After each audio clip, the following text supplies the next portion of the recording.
সুপ্রিয় শিক্ষার্থীরা, গত ভিডিওতে আমরা ইউনিট 4 লেসন 1 শেখ কামাল সম্পর্কে বিস্তারিত আলোচনা করেছিলাম। আজকের এই ভিডিওতে আমরা lesson 2 affectionate, lively and always smiling Sheikh Kamal নিয়ে বিস্তারিত আলোচনা করব। When I first met Sheikh Kamal at the end of 1969, he was already known everywhere in the country as the eldest son of Bangabandhu Sheikh Mujibur Rahman, the undisputed leader of Bengalis, the man we love to think of as friend of Bengal. 1969 সালের শেষের দিকে যখন শেখ কামালের সঙ্গে আমার প্রথম দেখা হয়, তখন সে ইতিমধ্যেই দেশের সর্বত্র পরিচিত ছিল বাঙালির অবিসংবাদিত নেতা, যাকে আমরা বাংলার বন্ধু ভাবতে ভালোবাসি, সেই বঙ্গবন্ধু শেখ মুজিবুর রহমানের জ্যেষ্ঠ পুত্র হিসেবে। I, on the other hand, was the son of middle class parents and not exceptional in any sense. অন্যদিকে আমি মধ্যবিত্ত বাবা মায়ের সন্তান ছিলাম এবং কোনো অর্থেই ব্যতিক্রমী কিছু ছিলাম না। And yet when I was introduced to him in front of the entry to Kola Bhavan or the Arts Building of the University of Dhaka by a mutual friend, he greeted me with the friendliest of smiles and a warm handshake. তারপরও যখন ঢাকা বিশ্ববিদ্যালয়ের কলা ভবনে ঢোকার সামনে তার সাথে আমার পরিচয় হয় একজন পারস্পরিক বন্ধুর দ্বারা, সে আমাকে বন্ধুত্বপূর্ণ হাসি এবং উষ্ণ করমর্দন দিয়ে অভ্যর্থনা জানায়। He made me feel instantly that I would be his friend. সে আমাকে সাথে সাথে এই অনুভূতি দিল যে আমি তার বন্ধু হব। He was hugely popular in his own right by then. সেই সময়ই সে স্বীয় গুণে ব্যাপক জনপ্রিয় ছিল। I already knew a lot about him from my Dhanmondi friends. আমার ধানমন্ডির বন্ধুদের কাছ থেকে তার সম্পর্কে আগে থেকেই অনেক কিছু জানতাম। For example, I knew that he was quite good at basketball and cricket, actively interested in music, always lively and full of good spirits. উদাহরণস্বরূপ আমি জানতাম যে সে বাস্কেটবল এবং ক্রিকেটে বেশ পারদর্শী ছিল, সঙ্গীতে সক্রিয়ভাবে আগ্রহী, সর্বদা প্রাণবন্ত এবং হাসি খুশি ছিল। These qualities never deserted him. এই গুণগুলো তাকে কখনোই পরিত্যাগ করেনি। He was also known to be a tireless organiser in student politics, of course, but also in the sports and cultural arenas. ছাত্র রাজনীতিতে সে একজন অক্লান্ত সংগঠক হিসেবেও পরিচিত ছিল। তার এই পরিচিত ছিল ক্রীড়া ও সাংস্কৃতিক অঙ্গনেও। Although we never met regularly after 1971, he continued to be warm and friendly whenever we met, inside or outside the university. যদিও 1971 সালের পর নিয়মিত দেখা হয়নি আমাদের, বিশ্ববিদ্যালয়ের ভিতরে বা বাইরে যখনই আমরা দেখা করতাম সে আন্তরিক ও বন্ধুত্বপূর্ণ ছিল। Even now, I remember vividly a number of occasions when I met him up close. এমনকি এখনও আমার বেশ কিছু ঘটনা স্পষ্টভাবে মনে আছে যখন আমি তার সাথে ঘনিষ্ঠভাবে দেখা করেছিলাম। One day, for example, a mutual friend invited a few of us to go to a place 30 miles or so outside Dhaka for a day out. উদাহরণস্বরূপ একদিন একজন পারস্পরিক বন্ধু আমাদের কয়েকজনকে ঢাকার বাইরে 30 মাইল বা তারও বেশি দূরের একটি স্থানে একদিনের জন্য যেতে আমন্ত্রণ জানায়। This was also the site of Charitable Foundation, a fully funded school and medical clinic for the people of the region. সেখানে ছিল একটি দাতব্য প্রতিষ্ঠান, সম্পূর্ণ অনুদানে পরিচালিত একটি বিদ্যালয় এবং ওই অঞ্চলের মানুষের জন্য একটি medical clinic. In addition, it had a pond and a playing field. তাছাড়াও সেখানে একটি পুকুর এবং একটি খেলার মাঠ ছিল। On our way to the place and back, everywhere in it and all day long, Kamal was the life of our group. সেখানে যাওয়া ও ফেরার পথে সেখানকার প্রতিটি স্থানে ঘোরার সময় সারাদিন জুড়ে কামাল ছিল আমাদের দলের প্রাণ। I remember him singing spontaneously every now and then, joking and bursting into laughter often, playing cricket with us full-spiritedly, and showing keen interest in the activities of the foundation. আমার মনে আছে সে মাঝে মাঝে স্বতঃস্ফূর্তভাবে গান গেয়ে উঠছিল, কৌতুক করছিল এবং প্রায় হাসিতে ফেটে পড়ছিল। I was reinforced in the belief I had at the end of our first meeting. He had the gift of friendship, and I was one of his friends. সে আমাদের সাথে পূর্ণ প্রাণের উচ্ছ্বাসে ক্রিকেট খেলেছিল এবং ফাউন্ডেশনের কার্যক্রমে গভীর আগ্রহ দেখিয়েছিল। আমাদের প্রথম সাক্ষাতের পর আমার যে বিশ্বাস ছিল তা আরও দৃঢ় হয়েছিল। সে খুব সহজেই বন্ধু হতে পারত এবং আমি তার বন্ধুদের একজন। And I could see by the end of the trip that he was good at everything, playing cricket, cracking jokes, music, making friends, and having a good time. ভ্রমণের শেষের দিকে আমি বুঝতে পারছিলাম যে সে সব কিছুতেই ভালো ছিল, ক্রিকেট খেলা, কৌতুক করা, গান করা, বন্ধুত্ব করা এবং ভালো সময় কাটানো। Kamal, I found out in the next few years made friends instinctively. আমি পরের কয়েক বছর দেখতে পেয়েছিলাম যে কামাল সহজাতভাবে বন্ধু তৈরি করেছিল, but it was also clear he cultivated friends. তবে এটাও স্পষ্ট ছিল যে সে বন্ধুদের পরিচর্যা করত। And so whenever he made, he would seem to go out of his way to greet you and before you could greet him. আর সে কারণে যখনই কামালের সাথে কারো দেখা হতো তাকে অভিবাদন জানানোর আগেই কামাল তাকে অভিবাদন জানাতো। He had a trademark, his smiles warm and welcoming. সে একটি বৈশিষ্ট্যপূর্ণ হাসির অধিকারী ছিল যা ছিল উষ্ণ ও আমন্ত্রণপূর্ণ। Soon I found out that whenever we were in groups, whether in the arts building or outside, he would life of any group, the center of attention, inevitably and naturally. শীঘ্রই আমি বুঝতে পারলাম যে যখনই আমরা কলা ভবনে বা তার বাইরে একসাথে আড্ডা দিতাম, কামাল অনিবার্যভাবে স্বাভাবিকভাবেই ওই আড্ডার প্রাণ হয়ে উঠত এবং মনোযোগের কেন্দ্রবিন্দু উঠত। And yet, when he talked to you, he made you feel that you are important and worth his company.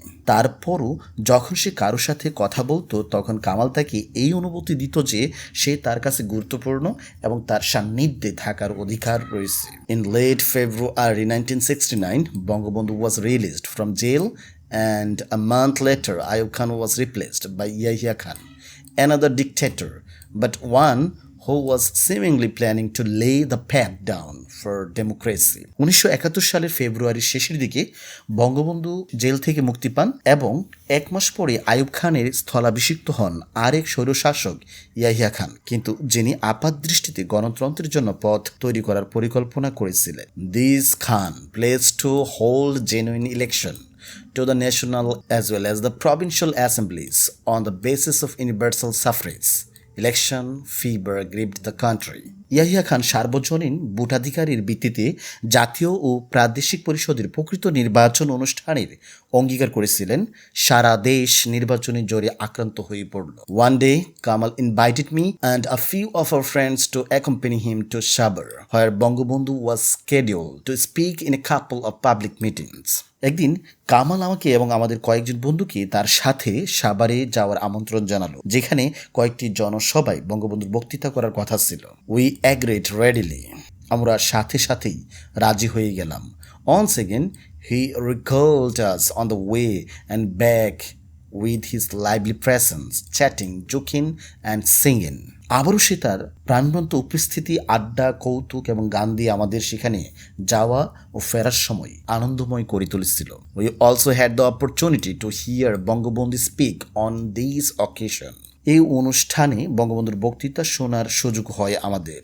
With his golden voice, eloquence, gift for rhetoric, and making complex things clear with the vivid images and passionate arguments, Bangabandhu stirred us all. এই অনুষ্ঠানে বঙ্গবন্ধুর বক্তৃতা শোনার সুযোগ হয় আমাদের। তার সোনালী কণ্ঠস্বর, বাগ্মিতা, শব্দের অলঙ্করণ এবং প্রাণবন্ত চিত্র ও আবেগপূর্ণ যুক্তি দিয়ে জটিল বিষয়গুলোকে স্পষ্ট করে দিয়ে বঙ্গবন্ধু আমাদের সবাইকে আলোড়িত করেছিলেন। It was another day with Kamal that I would treasure. এটা ছিল কামালের সাথে আরেকটা দিন যা আমি অমূল্য মনে করি।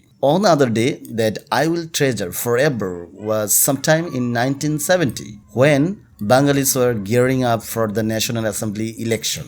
অন্য আরেকটা দিন যা আমার কাছে চিরকালের জন্য মূল্যবান হয়ে থাকবে সেটি ছিল 1970 সালে যখন বাঙালিরা জাতীয় পরিষদ নির্বাচনের জন্য প্রস্তুতি নিচ্ছিল।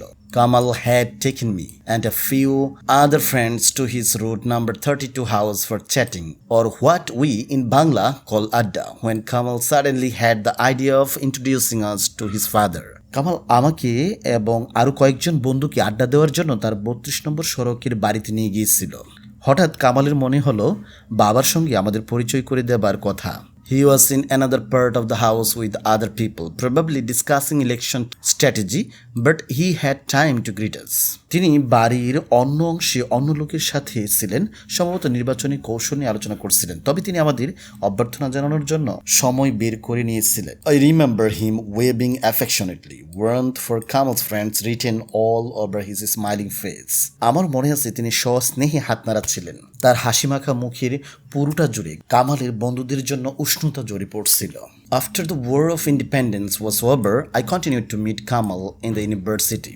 স্বাধীনতা যুদ্ধ শেষ হওয়ার পর বিশ্ববিদ্যালয়ে কামালের সঙ্গে দেখা করতে থাকলাম। But on his return from the army, he became busier and busier in politics, while I took to studying seriously and frequenting the library of the University of Dhaka regularly all day long and into early evenings.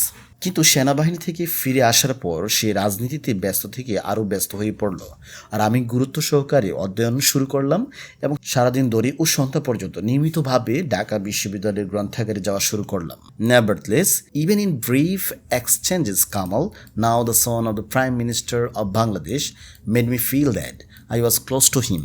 For he would not only exchange pleasantries but would also ask about me caringly and in the friendliest of manner. তা সত্ত্বেও সংক্ষিপ্ত আলাপচারিতাতেও কামাল, যে এখন বাংলাদেশের প্রধানমন্ত্রীর পুত্র, আমাকে বুঝিয়ে দিয়েছিল যে আমি তার ঘনিষ্ঠ, কারণ সে কেবল মিষ্টি আলাপচারিতাতেই সীমাবদ্ধ না থেকে আগ্রহ ভরে এবং বন্ধুত্ব সুলভ স্বরে আমার সম্পর্কে জিজ্ঞাসা করত।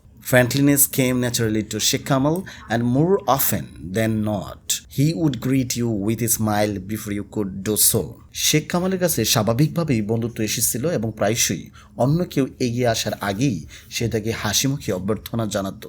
There are two other occasions when I met Sheikh Kamal at this time. এই সময় শেখ কামালের সঙ্গে আমার আরও দুবার দেখা হয়েছিল।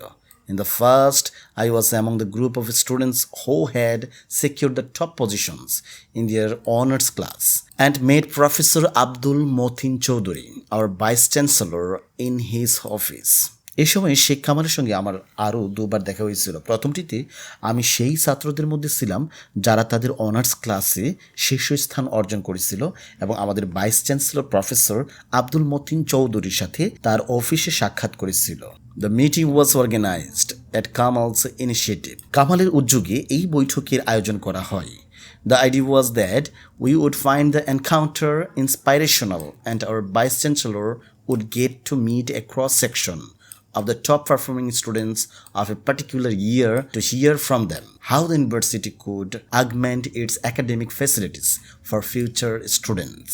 তার এমন ধারণা ছিল যে আমরা এই সাক্ষাৎকারকে অনুপ্রেরণাদায়ক মনে করব এবং আমাদের ভাইস চ্যান্সেলর একটি নির্দিষ্ট বছরের সেরা শিক্ষার্থীদের একটি দলের সাথে দেখা করাবেন এবং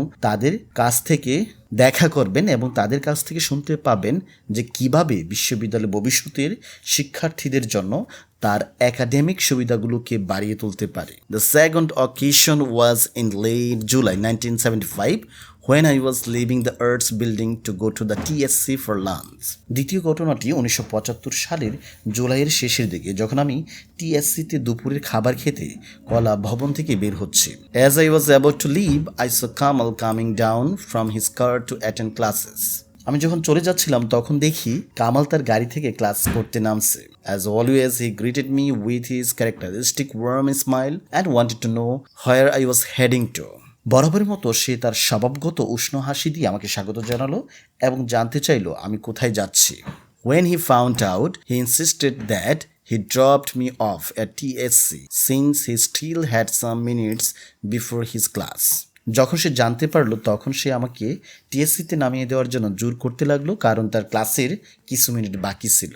That was typical of Kamal. কামালের কাছে এটাই ছিল আদর্শ। He was the son of Bangabandhu, the Prime Minister of Bangladesh, and he still had time to spare for a friend. সে ছিল বাংলাদেশের প্রধানমন্ত্রী বঙ্গবন্ধুর পুত্র এবং তার কাছে বন্ধুর জন্য যথেষ্ট সময় ছিল। That was the last time I would see Kamal. For 2 weeks later, he was murdered, along with Bangabandhu and so many other family members. সেটাই ছিল কামালের সাথে আমার শেষ দেখা। কারণ তার 2 সপ্তাহ পর বঙ্গবন্ধু এবং পরিবারের আরও অনেক সদস্যদের সাথে তাকে হত্যা করা হয়। Among the dead was Kamal's wife Sultana, another baseman, an outstanding athlete and a very attractive person in every way. নিহতের মধ্যে ছিলেন কামালের স্ত্রী সুলতানা, আরেক সহপাঠী একজন অসামান্য ক্রীড়াবিদ এবং সব দিক থেকে একজন অত্যন্ত আকর্ষণীয় ব্যক্তি। All of us were stunned by the events of August 15, 1975. 1975 সালের 15 আগস্টের ঘটনায় আমরা সবাই স্তব্ধ হয়ে গিয়েছিলাম। The renegade murderous soldiers had left the nation drift for the immediate future and we had lost the father of our nation. বিপদগামী ঘাতক সৈন্যরা জাতিকে অদূর ভবিষ্যতের জন্য পথভ্রষ্ট করেছিল এবং আমরা আমাদের জাতির পিতাকে হারিয়েছিলাম। Affectionate, lively and always smiling Kamal would no more greet us, basemates and make us feel blessed in having him as a friend. স্নেহময়, প্রাণবন্ত এবং সর্বদা হাস্যোজ্জ্বল কামাল আর কখনো আমাদের সহপাঠীদের অভ্যর্থনা জানাবে না এবং তার বন্ধুত্বের পরশ দিয়ে আমাদের দণ্ড করবে না। তো আজকের এই ভিডিওর মাধ্যমে আমরা ইউনিট 4 লেসন 2 শেখ কামাল সম্পর্কে বিস্তারিত আলোচনা করলাম এবং যদি এই ভিডিওটি কারো ভালো লাগে অবশ্যই লাইক করবেন, অবশ্যই কমেন্ট করবেন এবং ইচ্ছা হলে শেয়ার করতে পারেন। ধন্যবাদ সবাইকে।